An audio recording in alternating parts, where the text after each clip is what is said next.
Hello and welcome, and in this stock analysis video I will share with you my simple investing process which has helped me get a consistent return of over 20%. Today's stock analysis video is Papa John's. First, let's find out about the company. Papa John's was founded in 1984 and then was later IPO'd in 1993. It operates and franchises pizza delivery and restaurants in the United States and internationally. During our stock analysis, we're going to explore the key pillars, examine the ownership, look back at past results, we'll find out what the analyst predictions are, as well as giving the business a valuation, and examine the potential return on our investment, and finally we will summarise our findings.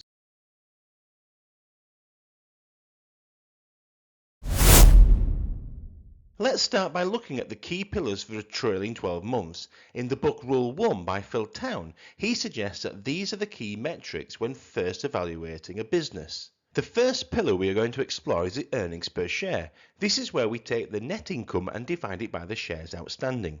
The higher the number, the more profitable the company. Earnings per share is down by 15%. Now let's look at the free cash flow, which is the money a business can generate from its operations. Free cash flow is minus 28%. Then we come to the next pillar, which is revenue, and this tells us how good the company is at generating income before deducting expenses. Revenue is minus 1%. Book value is calculated by subtracting the total liabilities from the total assets, and this indicates the equity growth for the company. Book value is up just by 1%. Now we want to turn our attention to the management of the business by looking at the return on invested capital and the return on equity.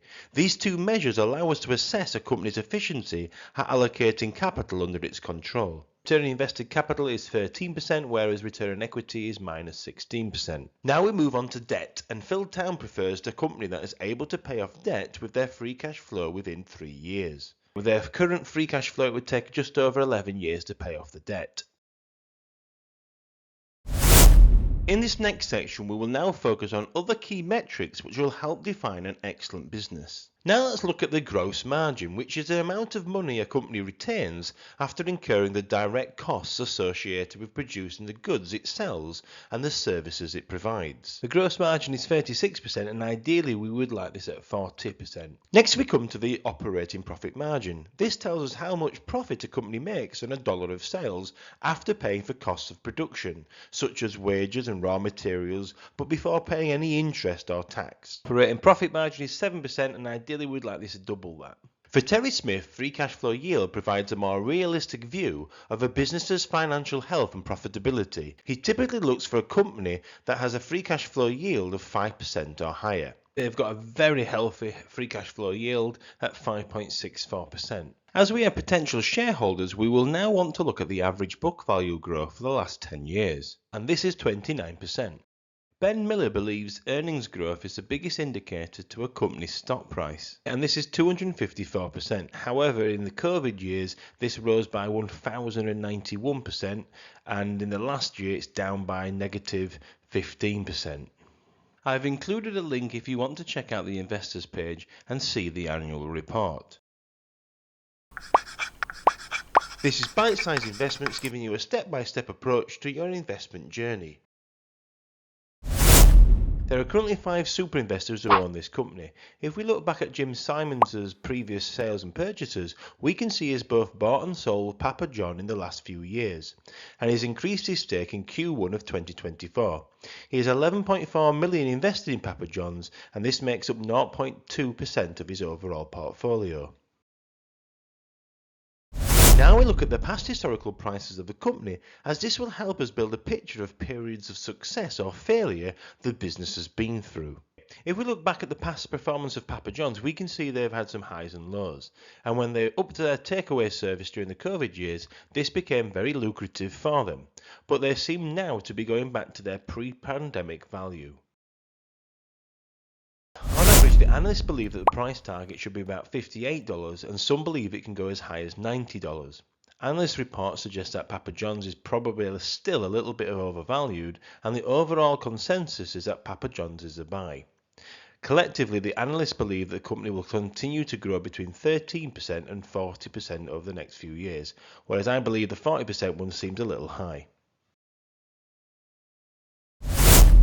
I'm going to use a current earnings per share of 2.11 as my starting point when creating a valuation. Based on a combination of past growth and future analyst predictions, I'm going to estimate the earnings per share growth to be 18%. I'm going to give Papa John's a PE of 20. After that, I'm going to project these numbers forward by 10 years. This gives me an estimated future stock price of $221 per share for its future share price. Then we need to include our 15% return. Then we work out the current value that Philtown calls a sticker price, which is $55. Now we apply a margin of safety at 50%. This gives me a buy price of $27, and at 25% this gives me a buy price of $41. As we can't rely on just one valuation model, I'm going to dig a little deeper and gather some more information. If you found this video useful, click on the link to check out my last stock analysis. Based on the book The Lunchtime Trader, I'm going to split the 5-year stock chart into 4 zones to determine the current movement of the company and to help identify key indicators such as when to buy and sell the stock. Our first zone is a market bottom for Papa John's, which is about $40. We currently seem to be in this zone. However, looking back at the past performance, and if you remove the pandemic, the share price is hitting the average share price for 2018 and 2019. I believe Papa John's won't hit the dizzy heights set during COVID, so it could be argued that Papa John is hitting a fair value price at the moment. The return we could receive if we bought at a 52-week low of $46 and sold at the market high of $86 would be 87%. We could see a return of 110% if we bought at our margin of safety price and it also hit this high. Papa John has a narrow moat but have great brand awareness.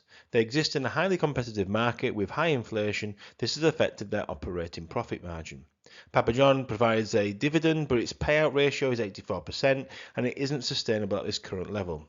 But they do have a high free cash flow yield. If you've enjoyed the video, it would be greatly appreciated if you would like and subscribe to help the channel grow. And finally now we'll summarise what we found out about the company. When reviewing the key pillars, Papa John scored 5 out of 12. Under ownership, 5 super investors have bought in the last few quarters and 0 have sold shares. Papa John's share price is currently in a downward trend, and analysts are indicating that Papa John's is a buy, and they are predicting they will grow between 15 and 20% over the next 5 years. Using the different valuation models, my personal buy price would be $41 or less. Papa John have a narrow moat and are the 4th largest pizza chain. My final overall rating is 3 stars out of 6, and I have given this a category D rating within my own stock watch list. Thank you for joining me during this stock analysis video. As I'm a relatively new channel, please consider using the comment section to help me develop the content I am creating. And don't forget to like and subscribe.